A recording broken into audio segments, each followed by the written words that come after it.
Bab 854. Pengurus berkata dengan sopan, "Tuan, maaf. Kami nggak bisa berbisnis denganmu." Wulan, Dewina, dan Dian saling bertatapan setelah mendengar ucapan pengurus. Ekspresi mereka tampak kaget. Ternyata sesuai dugaan Wira. Wira tersenyum, lalu bertanya balik seraya memandang pengurus. "Apa ada orang yang menyuruh kalian untuk menolak berbisnis denganku?" Pengurus tertegun. Setelah itu, dia menggeleng dengan ekspresi tidak berdaya dan tersenyum getir. Pengurus menjelaskan, "Tuan, terima kasih karena kamu bisa memahami kami. Aku hanya pengurus pelelangan sehingga nggak bisa membuat keputusan, ada orang penting yang menekan kami." Pengurus melanjutkan, "Jadi, kami hanya bisa mengikuti perintah mereka dan nggak bisa menjalankan kesepakatan yang kita bicarakan sebelumnya. Aku minta maaf. Kalau kamu masih punya barang bagus, kami pasti akan menyambut kedatanganmu kapan saja di pelelangan kami lain kali. Tapi, untuk beberapa waktu ini takutnya." Sikap pengurus ini sudah cukup sungkan. Wira tahu apa yang dikatakan pengurus memang benar, jadi dia hanya tersenyum. Wira menyimpan barang-barangnya, lalu membawa rombongannya bergegas meninggalkan tempat itu. "Apa benar keluarga Juwanto yang melawan kita atau semua ini hanya kebetulan?" tanya Wulan. Dia menarik tangan Wira seraya berbisik. "Suamiku, menurutmu, apa yang sebenarnya terjadi?" Wira menjawab, "Keduanya mungkin saja terjadi. Tapi, aku merasa sebagian besar alasannya karena keluarga Juwanto." Wira membawa rombongannya melanjutkan perjalanan sambil menganalisis masalah ini. Tiba-tiba, Wira melihat sebuah rumah lelang di kejauhan. Kemudian, dia segera memutuskan. "Kita akan menemukan jawabannya setelah mengeceknya." Selesai bicara, Wira bergegas membawa rombongannya mendatangi rumah lelang kedua. Seorang pelayan menyambut kedatangan Wira dan lainnya dengan antusias begitu mereka memasuki rumah lelang itu. Pelayan itu berucap kepada Wira dan lainnya dengan sopan sembari tersenyum, "Tuan dan Nona sekalian, apa kalian datang untuk membeli atau menjual barang?" Wira menyahut, "Menjual gelas kristal, coba panggil pengurus kalian." Pelayan seketika bersemangat sesudah mendengar ucapan Wira. Dia mengangguk, lalu mempersilakan Wira dan lainnya. "Tuan dan Nona sekalian, silakan masuk. Aku akan membawa kalian menemui pengurus." Pelayan membawa Wira dan rombongannya ke ruangan khusus tamu istimewa di rumah lelang. Pengurus juga langsung bersemangat ketika mendengar bahwa Wira hendak menjual gelas kristal. Dia bertanya, "Tuan, apa kamu benar-benar ingin menjual gelas kristal? Kamu membawa barangnya, kan?" Wira melambaikan tangan. Kemudian, Danu maju dengan membawa gelas kristal yang dibungkus, lalu membuka bungkusannya dan menyerahkan gelas kristal kepada pengurus. Pengurus tercengang saat melihat 6 buah gelas kristal di hadapannya. "Wira sangat kaya," pengurus berkomentar. "Hehe, Tuan benar-benar royal. Berapa harga lelang yang Tuan tetapkan?" 5 miliar gabak, ujar Wira. Dia tidak ingin menghabiskan waktu lagi sehingga langsung melanjutkan. "Aku melelang begitu banyak gelas kristal sekaligus, seharusnya aku mendapatkan sedikit keuntungan dari komisi kalian, kan? Dari 6 gelas kristal, aku akan mengambil komisi dari 5 gelas kristal dan kalian akan mendapatkan 10% dari hasil penjualan. Bagaimana?" "Nggak masalah," sahut pengurus dengan ekspresi senang. Dia langsung menyetujui penawaran Wira tanpa berpikir panjang. Namun, tiba-tiba pengurus dipanggil. Sebelum pergi, pengurus masih berbicara kepada Wira dengan sopan. "Tuan, mohon tunggu sebentar. Aku akan segera kembali." Wulan menggeleng saat melihat situasi ini, lalu berucap dengan ekspresi kecewa. Kelihatannya, transaksi kali ini juga gagal. Bab 855. Dewina yang kesal pun ikut berkomentar. "Kalau terus berulang seperti ini, berarti bukan kebetulan lagi. Semua ini pasti berhubungan dengan keluarga Juwanto." Rumi yang berdiri di samping juga berkata kepada Wira, "Tuan Wahyudi, kalau kamu membutuhkan uang, aku bisa meminta tuan kami untuk membeli semua gelas kristal ini. Jadi, kamu nggak perlu bersusah payah mencari mereka untuk menjual gelas kristal." Wira yang merasa tidak berdaya tersenyum setelah mendengar ucapan Rumi, lalu melambaikan tangannya sembari menimpali. "Aku berbuat seperti ini bukan demi uang, tapi untuk membantu bisnisku kelak. Lagi pula, tuannya Rumi sudah memborong gelas kristal yang begitu banyak." Tak lama kemudian, pengurus kembali. Ekspresinya tampak canggung saat berbicara. "Maaf, Tuan, kami nggak bisa berbisnis denganmu, sebaiknya kamu cari rumah lelang lain." Pengurus tersenyum getir, dia merasa tidak rela karena hampir menghasilkan banyak uang. Wira bisa memahami kesulitan pengurus. Dia juga tidak bicara panjang lebar dengan pengurus lagi, lalu melambaikan tangan dan meninggalkan rumah lelang ini. Dewina yang khawatir berbisik, "Tuan, 2 rumah lelang sudah menolak untuk berbisnis dengan kita. Sekarang apa yang harus kita lakukan?" "Coba kita pergi ke Pegadaian," jawab Wira. Kemudian, dia membawa rombongannya ke Pegadaian. Bos Pegadaian yang berdiri di depan meja kasir bertanya dengan sopan. "Tuan mau menggadai apa?" "Gelas kristal," jawab Wira. Dia melambaikan tangan, lalu Danu segera mengeluarkan gelas kristal dan meletakkannya di atas meja. Bos Pegadaian sangat bersemangat saat melihat gelas kristal. Namun, dia berusaha menahan antusiasmenya dan berujar seraya tersenyum.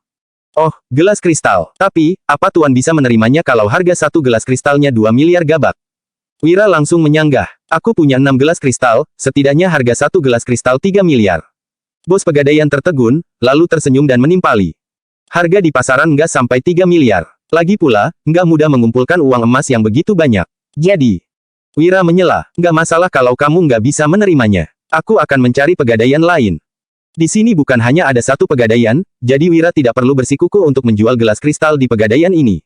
Melihat Wira yang hendak pergi, bos pegadaian langsung panik dan segera melambaikan tangannya. Dia berujar dengan terburu-buru. Oke, nggak masalah. Jika gelas kristal ini dilelang, setidaknya harga jualnya 5 miliar. Jadi, membeli dengan harga 3 miliar tidak termasuk mahal. Namun, tiba-tiba pegawai pegadaian berjalan masuk dan berbisik kepada bos. Raut wajah bos berubah drastis, dia langsung melambaikan tangan dan menolak Wira. Sudahlah, lebih baik kalian pergi ke pegadaian lain. Wira dan lainnya merasa frustrasi saat menghadapi perubahan yang mendadak ini. Mereka yang merasa tidak berdaya pun keluar dari pegadaian. Danu berujar dengan ekspresi serius. Kak Wira, ini pasti perbuatan keluarga Juwanto. Sudahlah, kita kembali ke penginapan saja, ucap Wira. Dia tahu jika keluarga Juwanto menghalanginya, hari ini dia pasti tidak bisa menjual gelas kristal lagi. Kemudian, Wira membawa rombongannya kembali ke penginapan. Malam hari, ketika Wira, Wulan, Dewina, dan Dian baru selesai makan, Danu mengetuk pintu dan berjalan masuk. Danu melapor. Kak Wira, ada yang datang mencarimu. Apa kamu mau menemuinya? Bab 856. Wira tersenyum setelah mendengar ucapan Danu. Bisa-bisanya ada orang yang mencarinya malam-malam begini. Namun, Wira bisa menebak siapa yang datang, jadi dia tidak akan mengabaikan orang itu. Wira berujar. Suruh dia masuk. Pada saat yang sama, di kediaman keluarga Juwanto, Kumar duduk di ruang kerja. Di depannya ada dua orang pria yang masih muda dan wajah mereka sangat mirip dengan Kumar. Salah satu dari pria itu angkat bicara. Ayah, orang yang diutus untuk membunuh Wira gagal. Sesuai dugaanmu, Wira memang dibantu oleh keluarga Barus. Kumar tersenyum mendengar ucapan pria itu dan menimpali. Tentu saja, keluarga Barus berencana untuk menyelesaikan masalah pada sumbernya. Hanya saja, sepertinya mereka nggak akan berhasil. Kumar tampak tidak peduli. Baginya, hal ini tidak mungkin terjadi. Kerajaan Monoma sudah bekerja sama dengan Kumar, mana mungkin mereka memutuskan hubungan dengannya. Benar-benar konyol. Ayah, jadi bagaimana caranya kita bertindak di istana? Sekarang Raja Bakir ada di istana Ratu. Takutnya, kita akan kesulitan bertindak, ucap pria tersebut. Kumar mengernyit begitu pria itu selesai bicara, lalu menyahut. Nggak masalah, Raja nggak mungkin tinggal di sana selamanya. Setelah Kumar menyelesaikan ucapannya, dua pria muda itu saling bertatapan dengan ekspresi khawatir. Salah satu dari kedua pria itu berkata, Ayah, takutnya Ratu mengeluarkan dekret putra mahkota. Pada saat itu, kita akan kewalahan. Kumar menggeleng dan berujar, nggak mungkin. Kedua pria muda itu tidak mengerti alasan ayah mereka berbicara seperti ini. Salah satu dari mereka bertanya, Ayah, kenapa begitu? Kumar malah bertanya balik kepada kedua pria itu. Kenapa sampai sekarang Raja Bakir nggak memilih putra mahkota? Begitu Kumar selesai bicara, kedua putranya mengernyit. Raja Bakir mempunyai 4 putra, ditambah dengan bayi yang baru lahir, sekarang dia mempunyai 5 orang putra. Sementara itu, putra tertua adalah Yahya yang memiliki hubungan darah dengan keluarga Juwanto. Menurut logika, meskipun tidak perlu terburu-buru, seharusnya sudah waktunya Yahya ditetapkan sebagai putra mahkota setelah belasan tahun berlalu. Lagi pula, menetapkan putra mahkota berbeda dengan mewarisi tahta kerajaan. Di beberapa dinasti, ada putra mahkota yang dimakzulkan. Mereka tidak layak menduduki posisi putra mahkota karena kurang kompeten. Sekalipun disokong raja, mereka tetap tidak mampu menjalankan tanggung jawab dengan baik bagaimanapun. Raja mempunyai banyak putra dengan kelebihan yang berbeda-beda, mungkin saja putra raja yang lain lebih kompeten sehingga bisa mengalahkan putra mahkota. Pada saat itu, putra mahkota pun harus diganti, namun, Raja Bakir sama sekali tidak terburu-buru mengurus hal ini. Kedua putra Kumar masih saja tidak mengerti sehingga segera bertanya.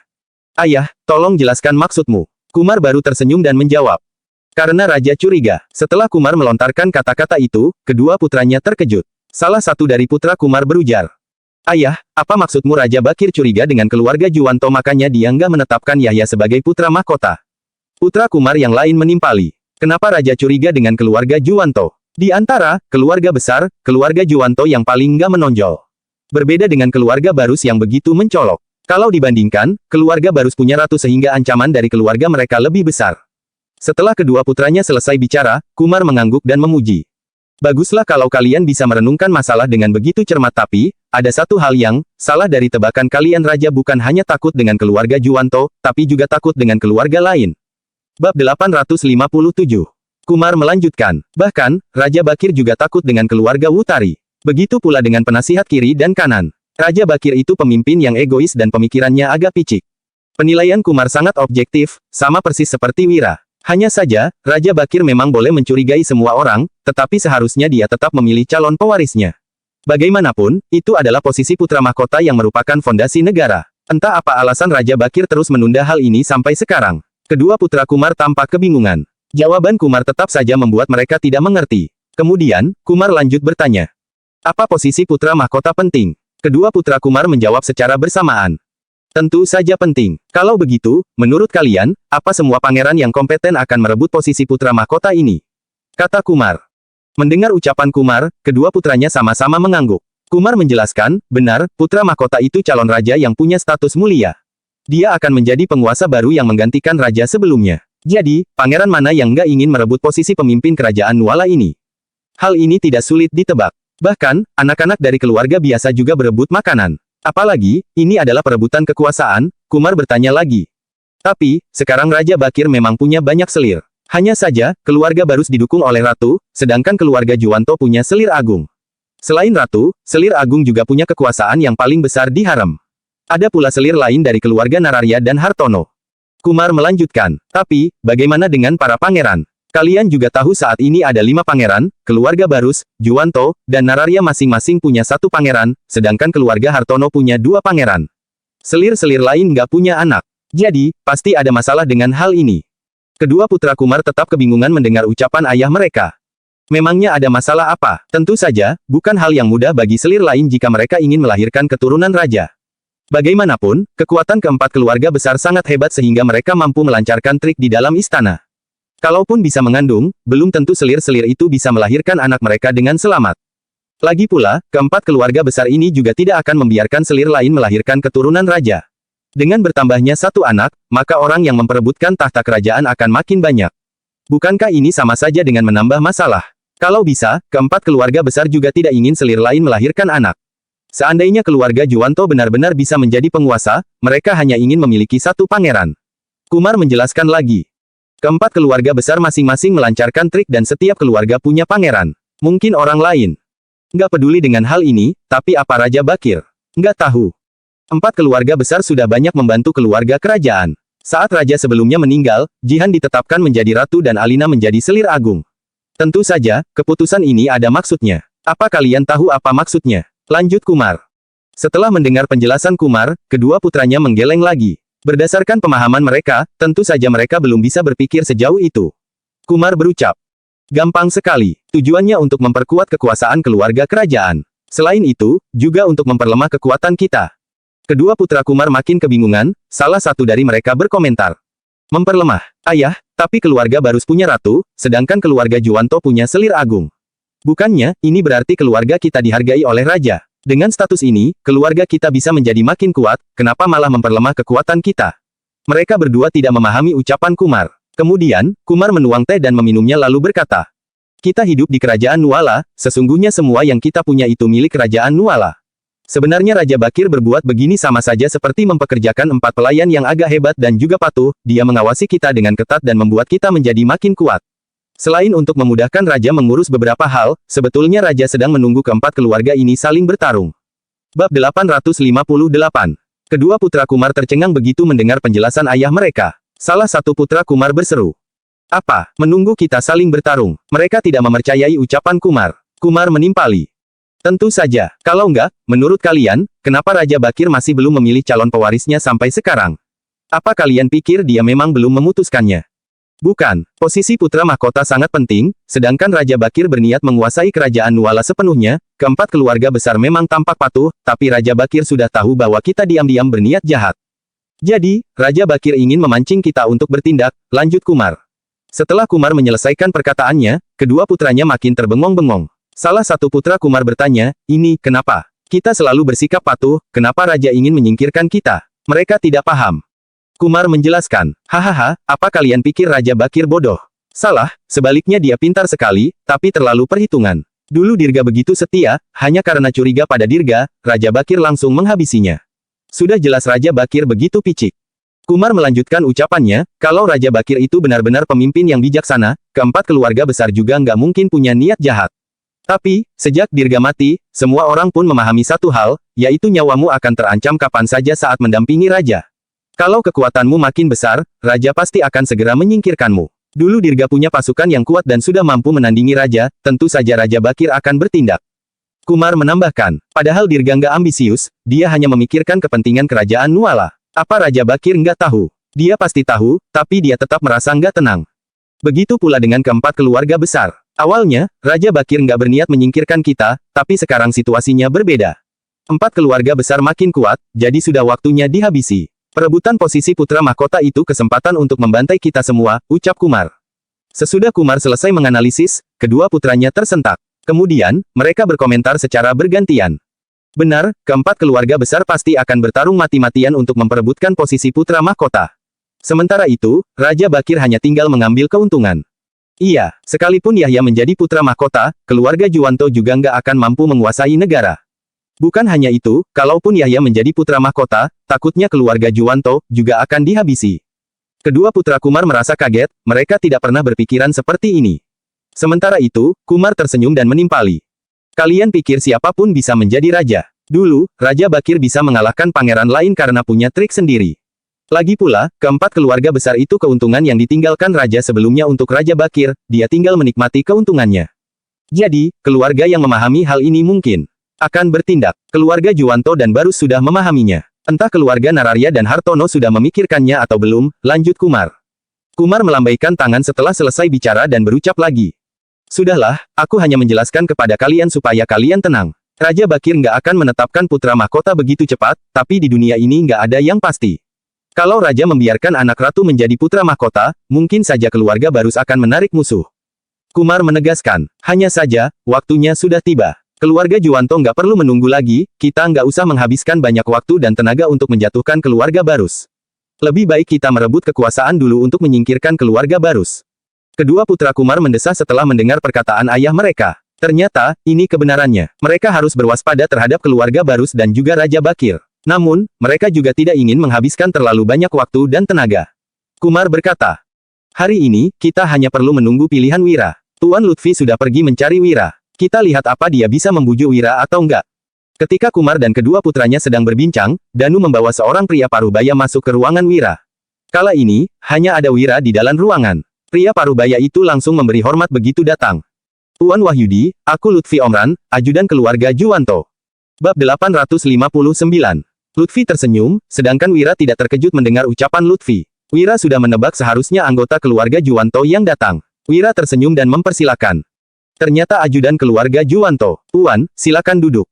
Lutfi duduk di seberang Wira dan menatap Wira lekat-lekat. Banyak orang yang tahu tentang pencapaian Wira, tetapi hanya sedikit orang yang benar-benar memahami Wira. Bahkan, Lutfi tidak tahu apakah Wira bisa berhasil menyelesaikan masalah pada sumbernya dan menggagalkan rencana keluarga Juwanto. Namun, Lutfi tetap harus datang. Saat melakukan sesuatu, kita tidak boleh berserah kepada takdir ataupun membuat rencana berdasarkan pencapaian musuh. Kita harus mampu mengendalikan segalanya. Wira langsung bertanya. Ada apa Tuan Lutfi datang malam-malam begini? Lutfi menyahut. Tuan Wahyudi, hari ini aku datang untuk merekrutmu bergabung dengan keluarga Juwanto. Oh. Ucap Wira. Meskipun sudah tahu, dia tetap menunjukkan keterkejutannya. Lutfi tersenyum dan menimpali, Tuan Wahyudi begitu hebat. Seharusnya, kamu sudah tahu tujuanku datang ke sini. Tuan Wahyudi hanya berpura-pura kaget, kan? Wira tidak memedulikan perkataan Lutfi dan berujar. Aduh, bukan seperti itu. Aku dan Tuan Lutfi belum pernah bertemu sebelumnya. Bagaimana Tuan Lutfi bisa tahu kalau aku hanya berpura-pura? Setelah Wira selesai bicara, Lutfi menggeleng dan tersenyum, lalu berkata. Tuan Wahyudi sangat cerdas. Aku yakin gak sulit berbincang dengan orang cerdas. Jadi, apa pendapat Tuan Wahyudi? Lutfi tidak ingin berbasa-basi lagi dengan Wira sehingga langsung menanyakan hal yang paling penting. Wira yang penasaran bertanya. Kenapa mau merekrutku? Aku ini dibenci pemerintah. Kalau enggak, aku juga enggak akan diutus ke kerajaan Monoma. Lutfi mendesah dan menjelaskan. Tuan Wahyudi begitu pintar, jadi enggak perlu berpura-pura lagi. Bukannya lebih baik kalau kita langsung bicara jujur. Wira meminum teh, lalu berkata. Kalau begitu, aku mau lihat Tuan Lutfi sejujur apa. Lutfi mendesah lagi setelah mendengar perkataan Wira, tetapi dia tidak terlalu memedulikannya. Lutfi langsung berucap, karena Tuan Wahyudi sudah bicara seperti ini, aku akan langsung bicara terus terang. Keluarga Juwanto berharap Tuan Wahyudi bisa membantu mereka. Keluarga Juwanto juga akan menyanggupi semua yang dijanjikan keluarga Barus kepada Tuan Wahyudi. Selain itu, seharusnya Tuan Wahyudi sudah tahu dengan rencana keluarga Juwanto. Karena Tuan Wahyudi berpura-pura nggak tahu, aku akan langsung mengatakannya. Konflik kerajaan Monoma kali ini merupakan perbuatan keluarga Juwanto, tujuannya untuk mengubah situasi di kerajaan Nuala, lanjut Lutfi. Wira agak terkejut, Lutfi benar-benar berani. Wira bertanya, Tuan Lutfi, kita baru pertama kali bertemu, apa kamu nggak takut aku akan membeberkan omonganmu? Dengan begitu, Raja akan menghukum keluarga Juwanto. Lutfi tertawa terbahak-bahak, lalu menjawab, siapa yang percaya dengan omongan ajudan sepertiku? Lagi pula, Tuan Wahyudi juga nggak akan membeberkannya. Oh, kenapa Tuan Lutfi begitu yakin? Ujar Wira seraya mengerjap. Lutfi menjelaskan, Tuan Wahyudi, kamu menyetujui keluarga Barus untuk melakukan semua ini pasti demi membalas budi. Selain itu, kamu juga ingin melindungi diri sendiri. Keluarga Barus didukung oleh Ratu, kemungkinan besar anak Ratu memang bisa menjadi putra mahkota dan kamu bisa menjadi makin sukses. Tapi, pemikiran Tuan Wahyudi kurang realistis.